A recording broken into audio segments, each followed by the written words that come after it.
All right. Well, I suppose we can get going, and if people tune in a little later, that is just fine. Hopefully you can all hear. I think I'm sharing my screen, so awesome. We're good to go. I just want to say thanks everyone for tuning in tonight. We're really excited to spend this time with you, at least digitally. We wish it was in real life, but we're happy to keep everybody safe right now. For those who I don't know or don't know me, my name is Jo Swanson. I am the Trail Development Director for SHTA and have been with SHTA for 5 years. So I've had a chance to work with a lot of volunteers and work on a lot of really fun projects. And working with volunteers has for sure been the most inspirational part of my time with SHTA. Just the passion and dedication is really amazing. So really happy to be with you tonight. And I'm joined by some of my colleagues. Tamara will also be sharing some of the story of everything that happened last year on the trail. Tamara, you want to do a quick introduction? Sure. My name is Tamara Ibrahim. I am the Trail Operations Director for the Superior Hiking Trail. I started in May of 2018. So I think I'm going on my third summer season, fourth actually. So not so good at math, but yeah. And my job, I'm fortunate enough to, it's my job to be out in the field with a lot of you volunteers on a lot of the projects that we do. So I think I haven't met quite as many people or worked with as many people as Jo, but I've met quite a few of our volunteers, and that's also one of my favorite parts of the job. And I'm trying to move to the next slide.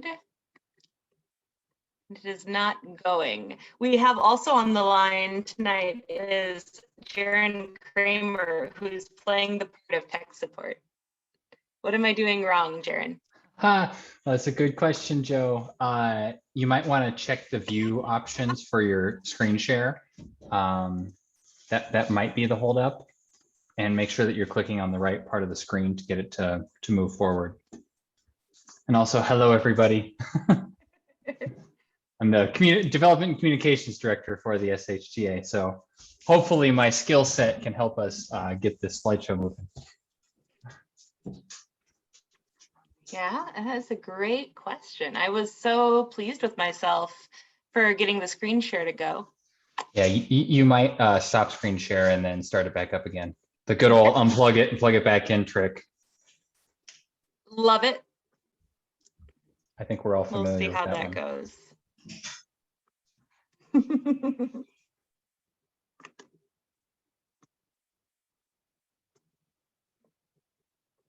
While I am troubleshooting this, I do want to have the opportunity to introduce our newest staff member. Lisa Luokkala is our new executive director. Not that new, she's been with us for about 8 months, is it already? So she wants to give a little hello to all of the volunteers. Hi, everyone. It worked. Okay. We got it? Great. Oh. All right. Hello from Lisa. I think so. I'd like to start off our evening by recognizing that the Superior Hiking Trail is located on the ancestral and contemporary lands of the Anishinaabe people. And as stewards of the land, the Superior Hiking Trail Association is committed to understanding the history of the land in which the trail traverses. And we look forward to better communicating that history with our trail users. So I have a little story for you. 15 years ago, I was wandering around a new neighborhood that I had just moved to in a new city where I just relocated. I didn't know a soul, and I really knew nothing about the community other than it was obviously on the shores of Lake Superior. And, I had a dog at the time, a canine companion, and we spent the first couple weeks in Duluth exploring by foot from my house. And I stumbled upon a really amazing park called Chester Creek Park. And I felt like I was an urban explorer unearthing this beautiful, hidden river gorge, tucked into my, working class neighborhood. It was only a short half-mile walk from my home. And that is where I was introduced to the Superior Hiking Trail for the very first time. If you've been on that section, the creek, runs over a series of waterfalls. It's super picturesque. And I couldn't believe that this place was so beautiful and it was readily accessible to me. And I felt like it was just really dumb luck that I chose the neighborhood that I did in Duluth. And then the weeks turned into months and I realized that I wasn't alone in my luck and that all the neighborhoods in Duluth had this amazing access to this amazing trail and all this amazing green space. And then lo and behold, shortly thereafter, my mind was further blown when I found out that my beloved neighborhood trail out my back door could actually take me all the way to the Canadian border. And so that began my relationship with the Superior Hiking Trail.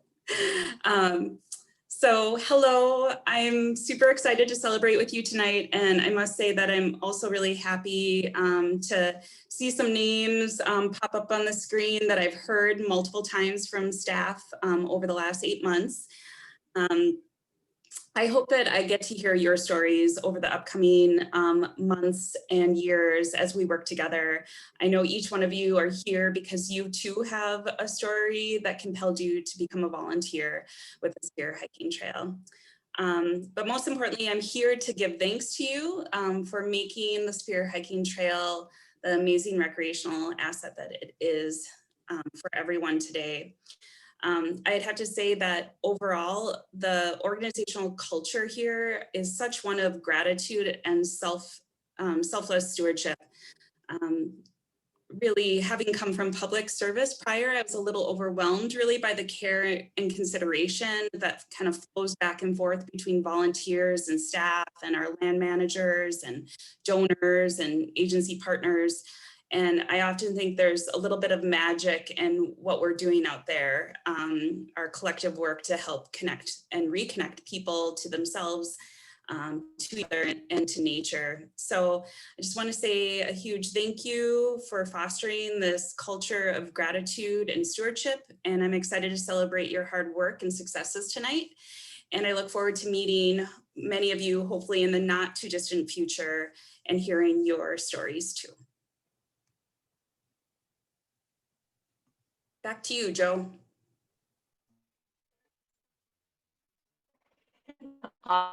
Thanks. So we just want to take a moment to acknowledge enormous volunteer effort. Even in the beginning, we had agency partners helping us to create the trail, but it was the huge love and support and passion of volunteers that made it possible to create the trail initially and to keep it open. It seems like every couple of years there's a once in a century storm, and without the efforts of volunteers to reclaim the SHT, we wouldn't have it. And we saw in 2020 just how crucial having a resource like this is, as people came to the SHT not only for their physical health, but mental and emotional and even spiritual reconnection in such a tough year. So every volunteer that's worked on the trail was part of that effort to create this place for people to reconnect and to be healthy. So we're so grateful. Everyone on staff is a trail user too, and so we're grateful every time we head out there and get to enjoy it. So those of you volunteers who've been involved for a while with SHTA have seen the volunteer program change quite a lot in some ways. We've implemented new safety protocols and we've been trying new things.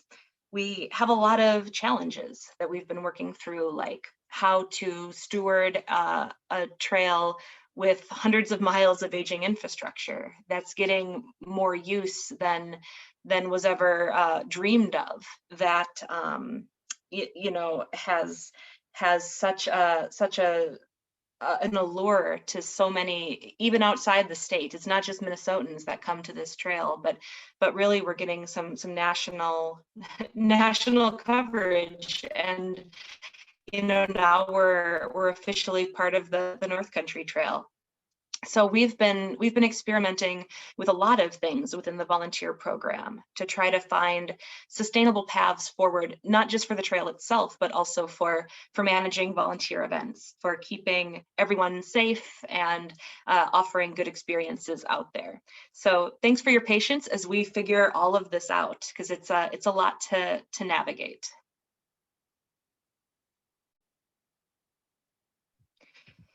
So with all of those challenges and all the challenges that 2020 threw at us, we still got quite a lot done on the trail. And that's what we want to celebrate tonight.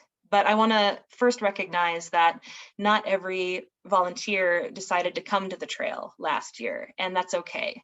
Tamara put it more eloquently than I could, but he said something like, every time we go out on the trail, there's some risk, there's a level of risk assessment involved, like you're deciding whether or not it's safe to go out there. And in 2020, that risk assessment really started at home, when volunteers had to decide whether or not it was safe for them to come to the North Shore, whether or not it was safe for them to leave their county or their city or their house.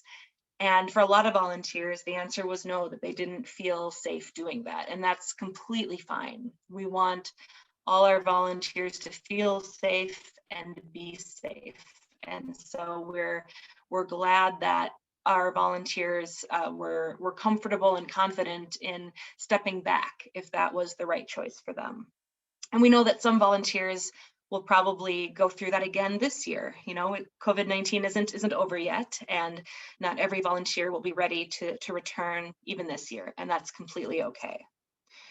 Despite all that, we still managed to have over 2,000 volunteer hours reported to us, which is awesome. Like in a normal year, we'll get around 4,000, but we can get 1,000 volunteer hours just from our trail clearing weekends. And of course, those were all canceled last year.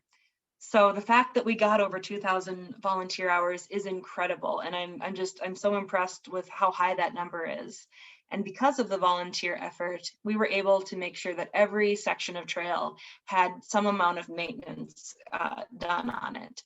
We were able to complete some big and little projects through trainings and through some very small group work. We, of course, had to cap everything really to make sure all of our groups were really small, but we still got a lot done. And so tonight we're going to highlight some of those projects so that you can see just what got accomplished. And with that, I'll turn it over to Tamara for a bit to geek out about some of the projects we got done.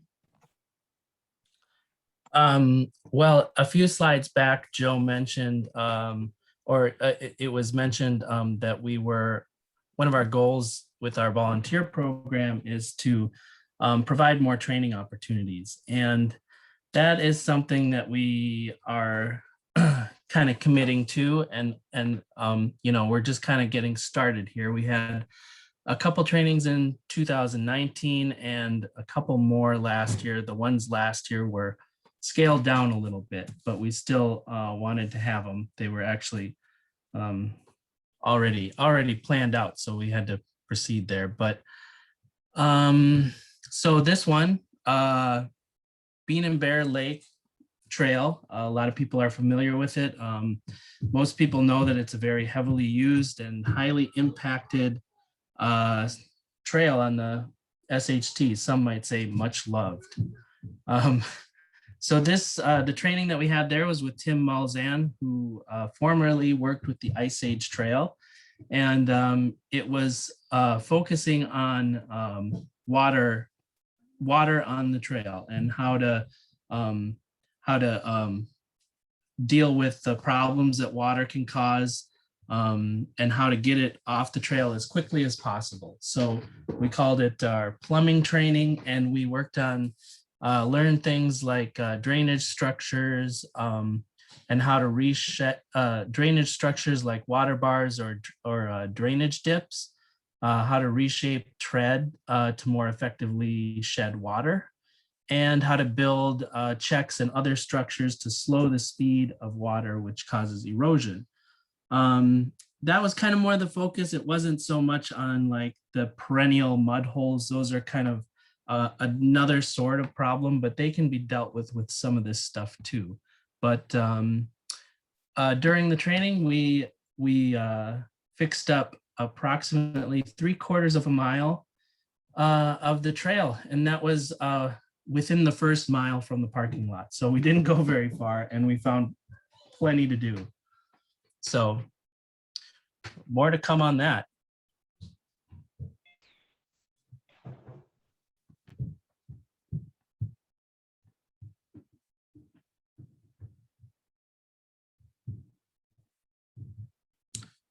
Okay, another training that we had last year was a stone building training with Willie Bittner, who's a professional trail builder. He's got his own company, and he kind of specializes in working with stone. He's worked all around the country and actually all around the world doing different projects. And we had, he was up in 2019, and we kind of learned some certain skills in, we were working on Bean and Bear at that project. And, you know, one of the things that he said was that the rock that you find in one area can behave very differently than the rock you find in another area. And we found that to be the case. Back in Silver Bay, for Bean and Bear, we tried splitting a lot of stone and it just crumbled. But at Britain, where we were for the project last year, we had a lot of success splitting stone. So this project is located right off the trailhead, and it's a steep climb up to the top of Britain Peak, and it was really kind of in disrepair. It had every kind of different sort of structure, wooden, stone, you name it, and everything was kind of falling apart. So we thought it would be cool to try and rebuild the whole thing in stone. And we were there for about 4 days, and we got maybe about half done, maybe a little bit more, but really happy with how it turned out. And people, I think, really learned a lot at that training.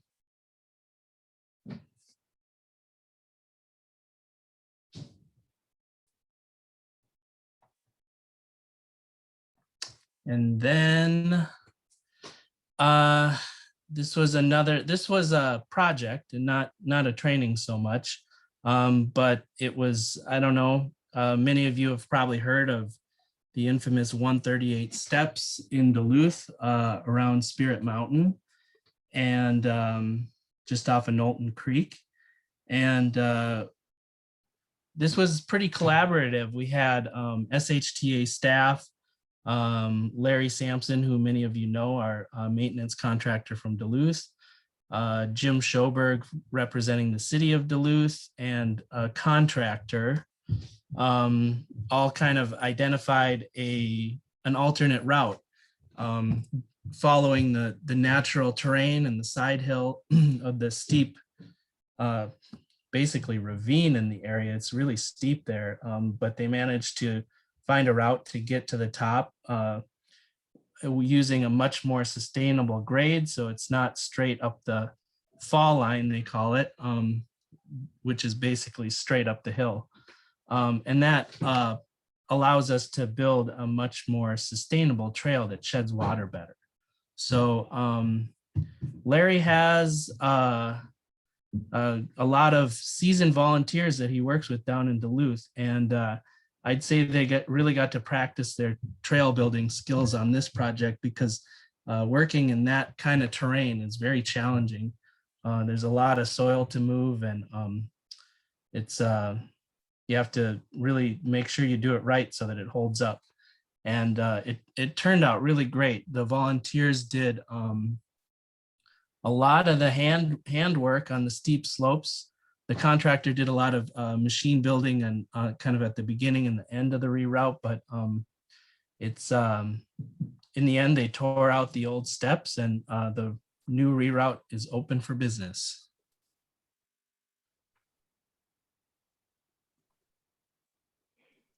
And I can bop in here and talk about blazing a little bit. Our colleague Jody Nodemacher couldn't be here tonight, but she worked with volunteers extensively in 2019 to reblaze much of the trail. And in 2020, she continued that effort with volunteers. And this is really the perfect pandemic activity because volunteers had already been trained in how to paint blazes, and they were able to do that work within their own germ circle. So they didn't have to be exposed to anyone they weren't already exposed to. So this year, or last year, excuse me, nearly 62 miles of the SHT was reblazed. So it will be much more pleasant to hike those sections, and you'll feel a little more reassured that you're on the right track. And I want to call out a couple of longtime volunteers who come up when we discuss blazing. Doug Robertson and Susan Dolph have been volunteers for years, and they were the initial trailblazers back 15 plus years ago. They blazed the entire trail. It was a little shorter then, but still that's a lot of miles to blaze. And they did it over the course of a couple of summers. And as someone who hiked the trail prior to blazing and then after blazing, I can confirm how much less stressful it is to hike a trail that's well blazed. It's such a relief to have that little reassurance that you're on the right track. So this year, they're actually retiring from 19 years of adopting a section of trail in the Schroeder area. So these two go way back. They've contributed so much, and we're grateful to have them in our community, and we're looking forward to seeing them on the trail, but as hikers and simply enjoying it rather than adopting and working and blazing. So that's quite a legacy that they're leaving.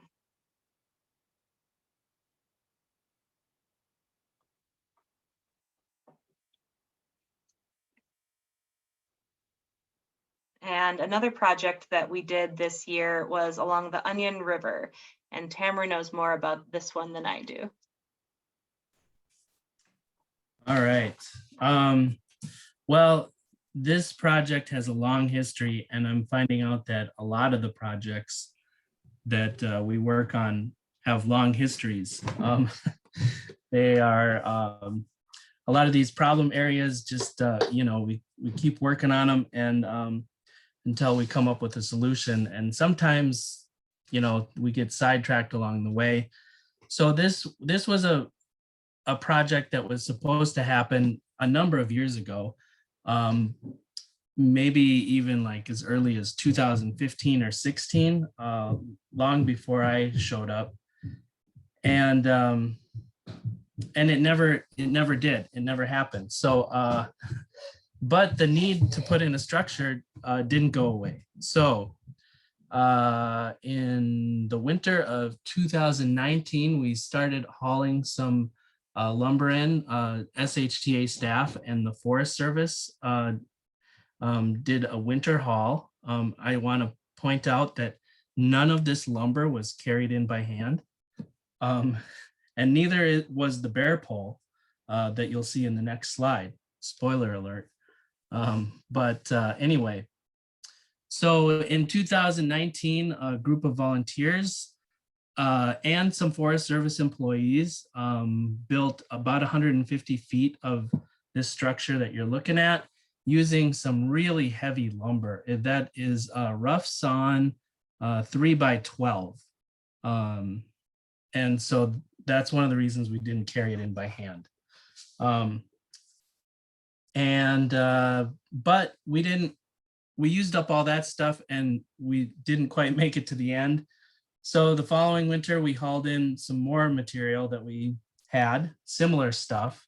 And then last year, in 2 separate projects, we finished that structure. So it turned out really nice.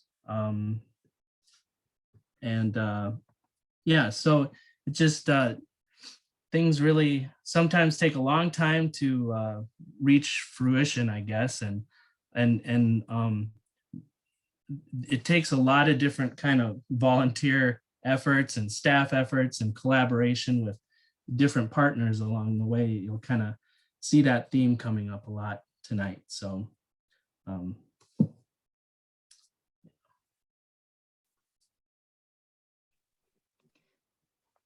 and I could talk about the bear poles because this is something that I had experience with on some East Coast hiking trails. And the bear pole is kind of hard to see in these pictures because it blends in with the trees in the background.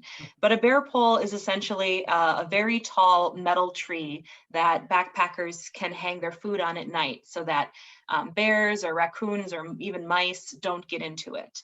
And we decided to experiment and install 3 of these. Last year, we got the first one installed at Onion River Campsite. Because Onion River Campsite is only about half a mile from a very popular trailhead, it gets a lot of use. And so we thought this would be the perfect place to install a bear pole and see how it goes. We have 2 others that have been staged and are ready to be installed hopefully this year. And we'll give these 3 a try and see how they do, see if hikers use them, and see if it cuts down on animal, human and animal interactions at these campsites. We've been really lucky to not have very many human-animal interactions at our campsites, but as we continue to get more and more use, it's only a matter of time before that happens. So we want to experiment with some things and see if they work, so that hopefully we can avoid future problems. And also, I want to call out the enormous efforts of our adopters and our trail stewardship teams. In 2020, we launched 2 trail stewardship teams, which are essentially a large group of adopters who adopt a couple of sections and go out and do maintenance projects. Without our adopter program, our campsite adopters, our section adopters, and the trail stewardship teams, it would be really hard to do what we do. They are not only our hands on the trail, but they're also our eyes, letting us know when and where the big issues are. And we're just enormously grateful to everyone who was able to go out there in 2020 and every year. It's enormously helpful. And we have some adopters who've been doing this, like Doug and Susan for a decade or 2 decades, and the dedication that we see is just absolutely inspiring. So we're so grateful to these volunteers for their efforts. We also want to call out volunteers who. Oh, Tamara, do you have something else? No, sorry, go ahead. Oh, okay. No worries. We also want to call out volunteers who volunteer in ways other than being on the physical trail. There are lots of ways to get involved, and some volunteers have been really creative about ways to get involved outside the normal digging around in the dirt, even though that's really fun. So for example, I want to take a minute to be grateful for our board. We have a fantastic board of directors. This is unfortunately a very old photo because our board has not met in real life for quite a while, given the pandemic. So about half of these people are no longer on the board, but they were fantastic board members while they were on the board. And our current board members are equally fantastic. They've been so helpful They've created a great strategic plan to guide our work, and they've really helped in the transition between directors. So we're just very grateful for their efforts, and hopefully they can all get together this year and take a picture in real life, so we don't have to use old photos.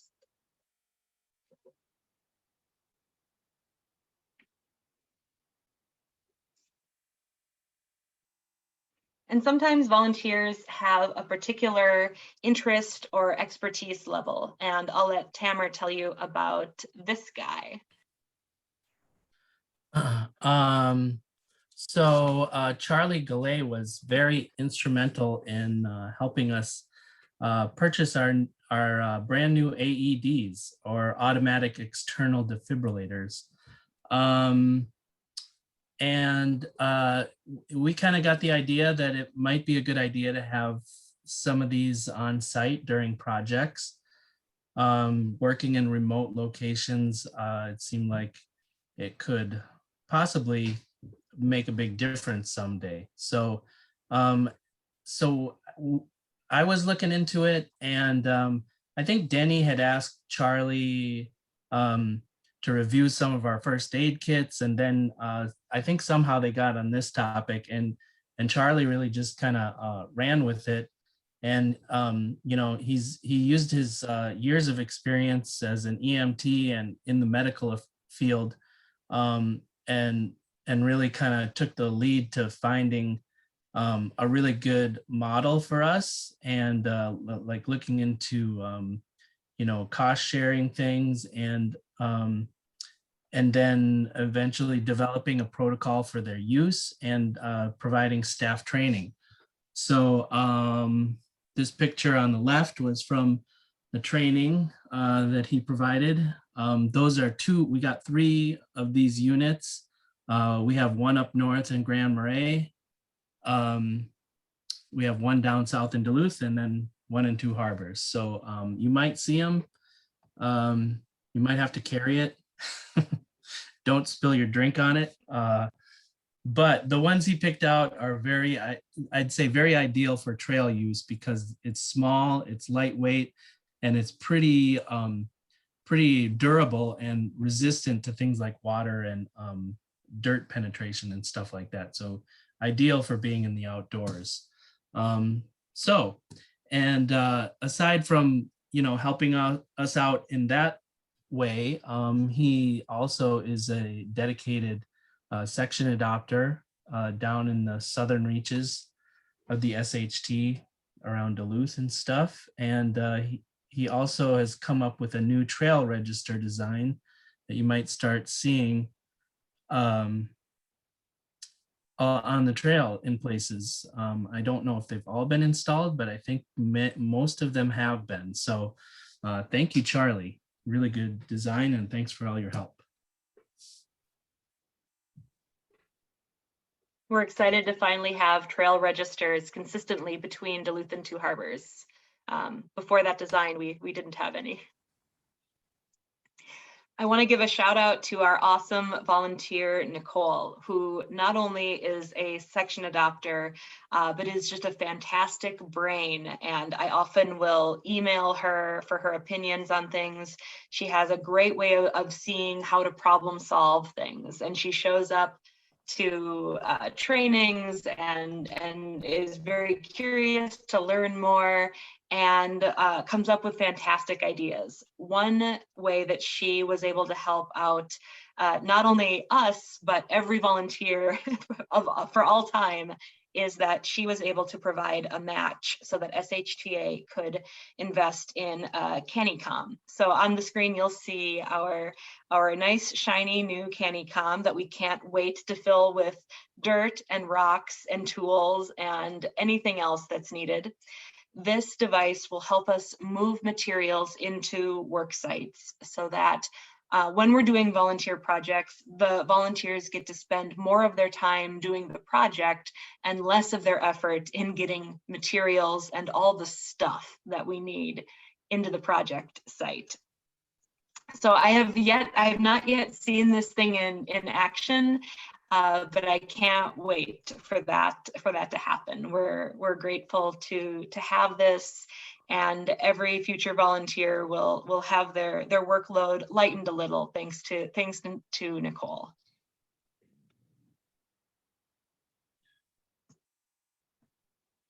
I also want to give a shout out to our good friend, Marty Anderson, who is a filmmaker, a photographer. He has helped us create a series of informational and training videos that are available on our YouTube channel.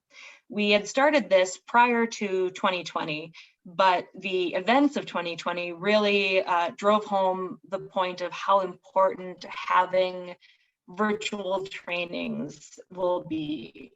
And also, given the fact that a lot of our trainings do have a very small capacity, we're excited to film some of them to offer them to a much broader audience. So we're looking forward to having many more trainings online in the future, thanks to Marty's help. He is fantastic to work with, makes our videos look really nice, and we're just thrilled to be able to have that resource that we can share with people.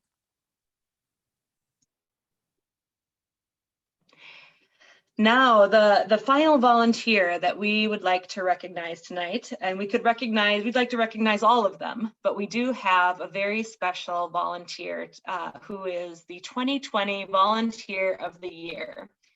And we have not announced this until tonight. So I'm not sure if he knows he's the Volunteer of the Year or not, but we are enormously grateful for everything that he has contributed to SHTA. And you'll notice on the screen that there is a Westlake Agnes sign duct taped together. And I'm thrilled to say that we no longer have that sign out in the woods because of Michael Loscheider. He is not only a volunteer crew leader and extremely diligent and wonderful to work with on the trail, but he also volunteered his time and expertise to make signs for us. It's not just our boardwalks and our stairways that are aging on the Superior Hiking Trail, it's also our signs. And unfortunately, that Westlake Agnes sign wasn't the only sign in our inventory that looked really awful. We have a lot of really clunky signs out there, or we used to, until Michael said that he was able and willing to make signs for us. And so we create a list of signs and we send them to Michael, and within a month or two, they show up on our doorstep, and it's the best thing ever because we can help hikers stay found. We can make sure that they know where they are, and we don't have duct tape signs anymore, and it's fantastic. We're so grateful for everything that he contributes. He's so much fun to work with. He works with other trail organizations too, and I think he learns from every organization he works with and makes us all better. So thank you, Michael. We are so grateful to have you in our community, and we're so grateful for the signs. Thank you so much.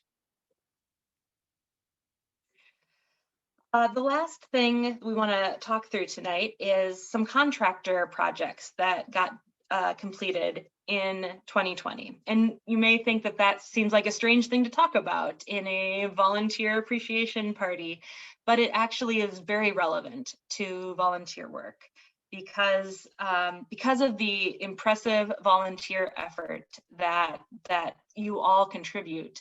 We are able to use our resources to contract out certain projects that either wouldn't get done or wouldn't get done as quickly. And so we're able to hire contractors to have a broader reach on the trail.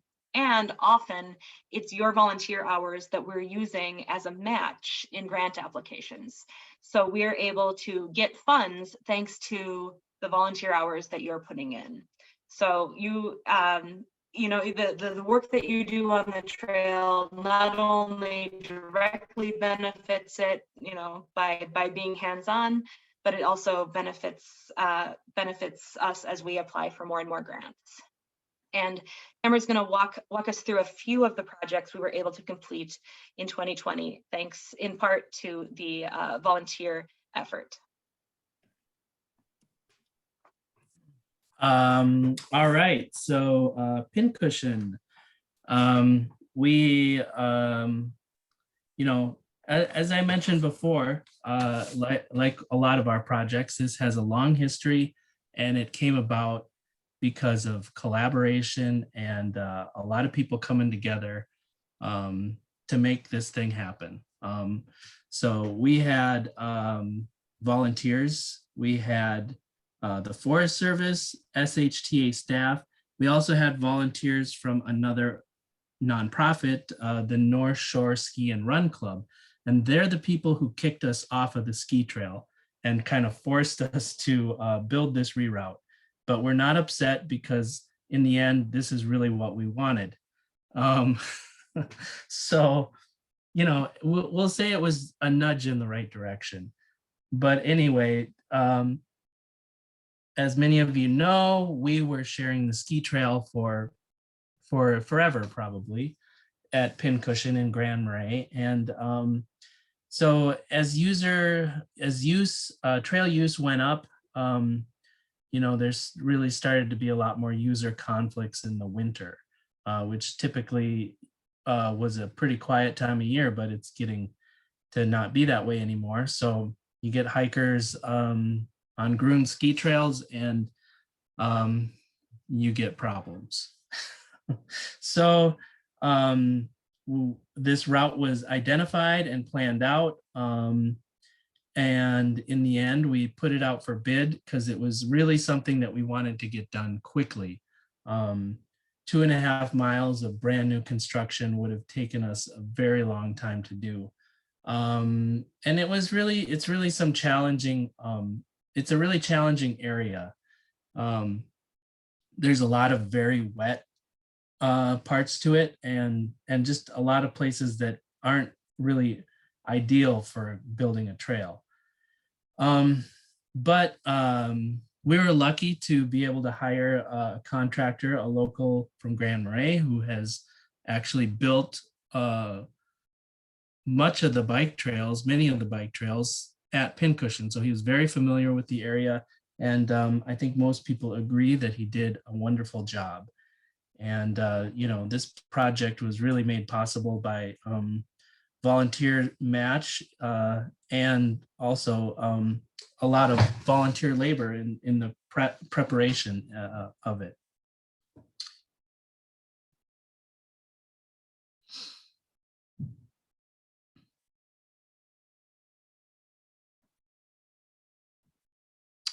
Okay, no more fire swamp. We kind of just, you know, talked about the fact that this might not be a common name for this section, but maybe a few people have heard of it. But anyway, it's on the Bean and Bear Loop. If you're familiar with that section, it's right near the intersection with an ATV trail. And it's muddy there all the time. I mean, last year, I think it did kind of dry out when we had a phenomenally dry year, but normally it's never dry. And so you can imagine with the high use that trail gets. I mean, the forest going through that section was just totally denuded of all vegetation. This section here that you're looking at actually had a boardwalk on it, and that's why there is some vegetation growing. But further up ahead, that was only about 100 feet long. The entire project was about a little over 500 feet, so a pretty substantial chunk of boardwalk. Anyway, this was built by Han Taylor, who many of you know, and he is famous for doing you know, all our maintenance, a lot of our maintenance contract work in the north, mainly brushing, clearing, whipping, and digging latrines. So all the really glamorous and all the work that everybody else wants to do. But sometimes it's nice to take a break. And so he got to show off his skills at building some puncheon. And this kind of came together pretty quickly. We got the resources and he had the availability. So it's something that,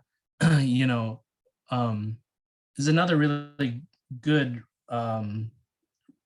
reason that we might use contractors at times, just to when everything comes together and we kind of quickly move to get something done. And he did a phenomenal job.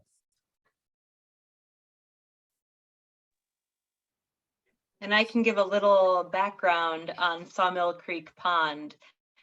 Before my time at SHTA, there had been a project to shore up the existing boardwalk. I'll use that term loosely, but there were a lot of volunteers working to try to make the structure last a little longer. On the left, you'll see kind of what it looked like. And during that project many years ago, volunteers were in the water. They were soaked. They'd be in the water, I think, all day, trying to make the structure last a little longer. So it wasn't a great spot to try to get volunteers into, or to have them enjoy their time out there. So that's one reason we went with a contractor here, and Tamara knows all the fun technical stuff. Well, I guess what I'd like to say is that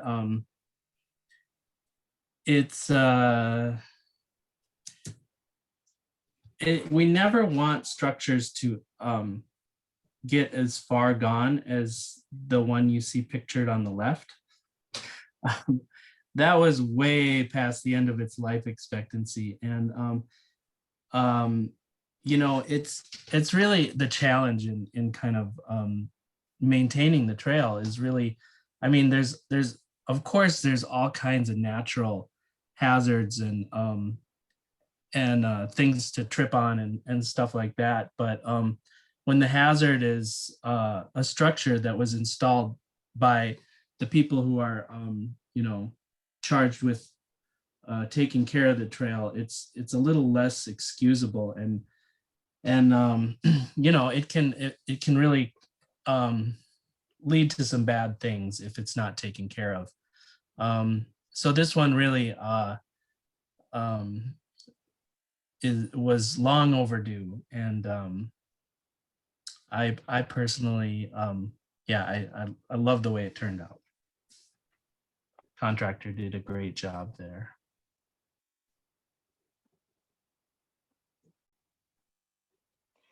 So with all that said, we're hoping that 2021 is at least slightly more normal than 2020 was.